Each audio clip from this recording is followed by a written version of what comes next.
दोस्तों, आज मैं आपको बाबा बंदा सिंह बहादुर जी के बारे में बताऊंगी।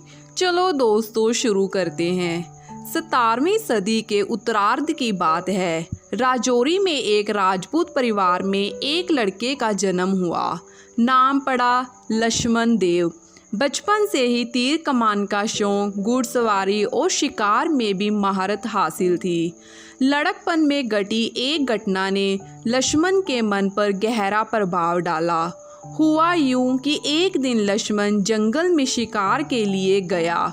वहां उसने एक हिरनी को निशाने पर लिया और तीर छोड़ दिया। तीर ने अपना काम कर डाला। हिरनी वहीं ढेर हो गई। लक्ष्मण उसके पास गया तो पता चला कि वो गर्भवती थी। पेट फाड़ कर देखा तो वहाँ 2 बच्चे थे।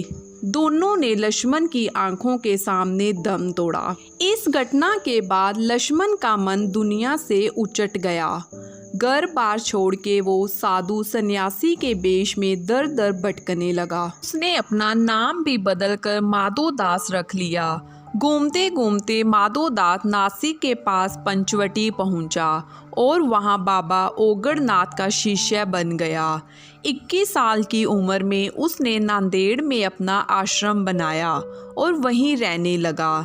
आगे चलकर इलाके में उसकी खूब ख्याति फैली। सितंबर 1708 में नांदेड़ के आश्रम में गुरु गोबिंद सिंह जी पधारे। ओगड़ जोगी माधो दास ने गुस्से में कहा, कौन हो तुम और मेरे आश्रम में आने की हिम्मत कैसे हुई? गुरु साहिब ने जवाब दिया, सुना है तुम सर्व शक्तियों के मालिक हो, इतना तो तुम्हें पता होना चाहिए। उसी दिन से माधो दास ने चोगा छोड़कर खालसा धर्म अपना लिया और वो गुरु गोबिंद सिंह जी का शिष्य बन गया। गुरु ने नया नाम दिया, गुरबख्श सिंह। गुरु की आज्ञा मानते हुए गुरबख्श ने पंजाब की ओर कूच किया, लेकिन उनके पीछे गुरु गोविंद सिंह जी की हत्या कर दी गई। इसके बाद सिख साम्राज्य की बागडोर गुरबख्श ने संभाल ली। अपनी बहादुरी के चलते वो बंदा सिंह बहादुर के नाम से मशहूर हुए। 1708 में औरंगजेब की मौत के बाद मुगल बागडोर आई बादशाह बहादुर शाह के पास। उसके भाई काम बख्श ने दक्कन में विद्रोह कर दिया था, जिस कारण बहादुर शाह को दक्कन के कैंपेन पर निकलना पड़ा।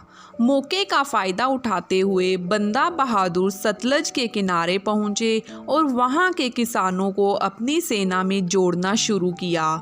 औरंगजेब की मौत के बाद सरहंद में जमींदारों की ताकत बढ़ चुकी थी। वो मनमाने ढंग से लोगों से टैक्स वसूली कर रहे थे।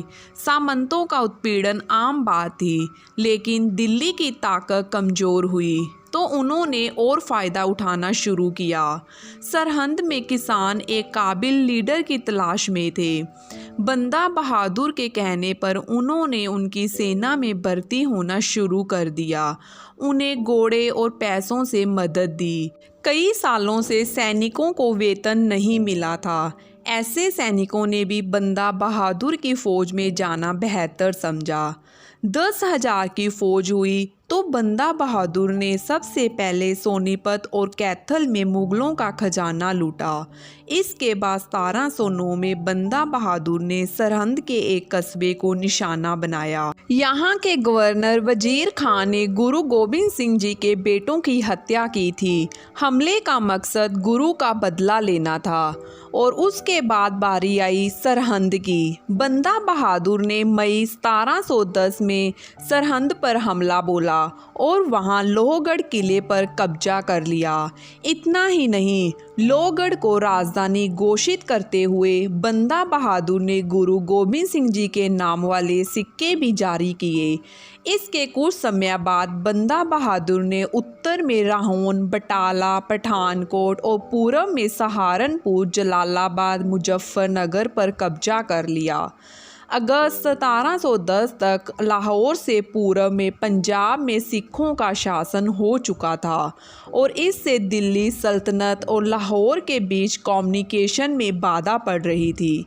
बहादुर शाह दक्कन के कैंपेन से लौटा तो उसने सिख साम्राज्य पर नकेल कसने की ठानी। 20 अगस्त 1710 की घटना है। उस रोज मुगल सेना में एक अजीब सा फरमान जारी हुआ। बादशाह बहादुर शाह ने आदेश दिया कि इस मुगल सेना में जितने भी हिंदू हैं उन्हें अपनी दाढ़ी कटवानी होगी, कारण कि मुगल सिखों पर हमला करने जा रहे थे और वो नहीं चाहते थे कि कोई भी सिख गलती से भी सेना में शामिल हो। मुगल सेना ने मुनीम खां की अगुवाई में सरहद पर आक्रमण किया। मुगल सेना के सामने बंदा बहादुर की फौज कमज़ोर थी। लोहगढ़ के किले में ज़बरदस्त लड़ाई हुई, लेकिन 60,000 की मुगल सेना ने लोहगढ़ के किले का घेराव कर लिया।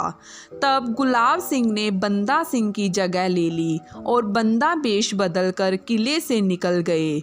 उन्होंने चंबा के जंगलों का रुख किया। बंदा के इस तरह हाथ से निकल जाने से बहादुर शाह बहुत नाराज हुआ। 10 दिसंबर 1710 को उसने फरमान जारी किया कि जहां कोई सिख दिखे उसे मार डाला जाए। बंदा ने जंगलों से ही सिखों को हुक्मनामे भेजे ताकि वो दोबारा अपनी ताकत इकट्ठा कर उनसे मिलें। 2 साल तक बंदा छुपते छुपाते रहे। उनके बुलाने पर 1712 में कीरतपुर साहिब में सिखों ने राजा अजमेर चंद को हराया। अजमेर चंद ने ही पहाड़ी राजाओं को गुरु गोविंद सिंह के खिलाफ भड़काया था। 1712 में बहादुर शाह की भी मौत हो गई, जिसके बाद उसके बेटों में सत्ता को लेकर ठन गई। मुगलों में पड़ी फूट का फ़ायदा उठाते हुए बंदा बहादुर ने लोहगढ़ पर दोबारा कब्जा किया। बहादुर शाह की मौत के बाद मुगलों की कमान फर्रुखसियर ने अपने हाथ में ले ली थी। उसने सबसे पहले सम्मद खां को लाहौर का गवर्नर और उसके बेटे जकरिया खां को जम्मू का फौजदार नियुक्त किया। फिर इन दोनों को बंदा बहादुर के खिलाफ अभियान शुरू करने को कहा। 3 साल के इस अभियान में सम्मद खां ने बंदा बहादुर को गुरदासपुर शहर से 4 मील दूर गुरदास नांगल तक ढकेल दिया। वहां किले की सुरक्षा में बंदा और उनके साथी किसी तरह बचे रहे। सम्मद खां ने यूजुअल टैक्टिक्स का सहारा लेते हुए गुरदास नांगल किले के सारे रास्ते बंद कर दिए। ना खाना अंदर जा सकता था, ना पानी। बंदा पहले भी लोहगढ़ के किले से भाग निकले थे, इसीलिए हमले की बजाय सम्मद खां ने इंतजार की नीति अपनाई। खाने के लाले पड़े तो बंदा और उनके साथी घास पत्तियों पर गुजारा करते रहे। उससे भी काम ना बना तो घोड़ों और गधों का मांस खाना पड़ा। 8 महीने किसी तरह गुजरे, लेकिन दिसंबर आते आते दिखने लग गया था कि बाहर निकलने के सिवा कोई चारा नहीं है। किले के दरवाजे खुले तो मुगल सेना टूट पड़ी। 17 दिसंबर 1715 को 300 सिखों को कत्ल कर लगभग 700 सिखों को बंदा बहादुर सहित गिरफ्तार कर लिया गया। फर्रुखसियर ने आदेश दिया था कि बंदा उसे जिंदा चाहिए। मारे गए सिखों के सिर बाले में टांग कर पहले लाहौर के बाजार में परेड करवाई गई और फिर उन्हें दिल्ली ले जाया गया। औरंगजेब के ज़माने से ही दुश्मनों की नुमाइश का रिवाज था। बंदा और उनके साथियों को देखने के लिए दिल्ली में भीड़ उमड़ी। सम्मद खां का बेटा जकरिया खां इनकी अगुवाई कर रहा था।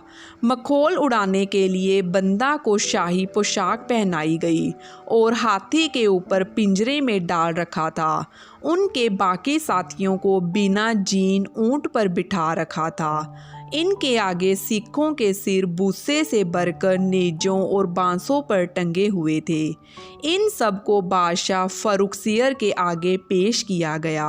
फर्रुखसियर ने बंदा और उनके 23 साथियों को मीर आतिश इब्राहिम ओ-दिन खां के हाथों सौंप दिया और मीर आतिश ने उन्हें त्रिपोलिया जेल में कैद कर दिया। बंदा के बाकी साथियों को दिल्ली के कोतवाल सरबराह खां के हवाले कर दिया गया। 5 मार्च 1716 को सजा का ऐलान हुआ। सजा थी सर कलम किया जाना। एक बड़े से चबूतरे पर एक एक आदमी को ले जाकर एक ही सवाल पूछा जाता, क्या तुम इस्लाम कबूल करते हो? हर सिर नाम में हिलता गया और दर्द से अलग होता गया। 7 दिनों तक चले इस कत्ले आम से कोतवाल सरबराह खां जब थक गया तो उसने सजा पर रोक लगा दी। उसने फरुखसियर से कहा कि मसले को जरा ठहरने दिया जाए, कुछ दिन जुल्म सहेंगे तो होश आएगा और इस्लाम कबूल कर लेंगे। 3 महीने तक बंदा बहादुर को काल कोठरी में बंद रखा गया। सवाल का जवाब तब भी ना ही था। अंत में 9 जून 1716 को बंदा बहादुर की भी मौत का हुक्म जारी कर दिया गया। सजा से पहले एक आखिरी उपाय किया गया। बंदा को अच्छे कपड़े पहनाकर कुतुबुद्दीन बख्तियार काकी की दरगाह पर ले जाया गया और दरगाह के चारों ओर घुमाया गया। वहाँ पर कोतवाल ने कहा, आखिरी बार पूछ रहा हूँ, मौत या इस्लाम? बंदा अपने जवाब पर अड़े रहे। कोतवाल को सूझी तो वो उनके 4 साल के बेटे अजय सिंह को सामने ले आया। बेटे की गर्दन पर तलवार रख बंदा से फिर वही सवाल दोहराया गया। बंदा की गर्दन इंकार में पूरी तरह घूमी भी नहीं कि जल्लाद ने अजय का सर कलम कर दिया। इसके बाद उसने शव से बच्चे का कलीजा निकाला और बंदा सिंह के मुंह में ठूस दिया। बंदा तब भी डिगे नहीं, उन्होंने मौत चुनी। इसके बाद जल्लाद ने एक खंजर से उनकी दोनों आंखें फोड़ दी। गरम सलाखों से उनके शरीर को दागा गया। मौत से पहले जितनी संभव थी यातना दी गई। शरीर से मांस नोचा गया और अंत में शरीर के टुकड़े काटकर अलग अलग कर दिए गए। बंदा की मौत के 2 साल बाद मराठाओं ने फरुखसियर को जंग में हरा दिया। मुग़ल साम्राज्य इसके बाद जहां ढलता चला गया, वहीं महाराजा रणजीत सिंह ने काबुल, श्रीनगर और लाहौर पर कब्जा कर उत्तर में एक विशाल सिख साम्राज्य बनाया। धन्यवाद दोस्तों।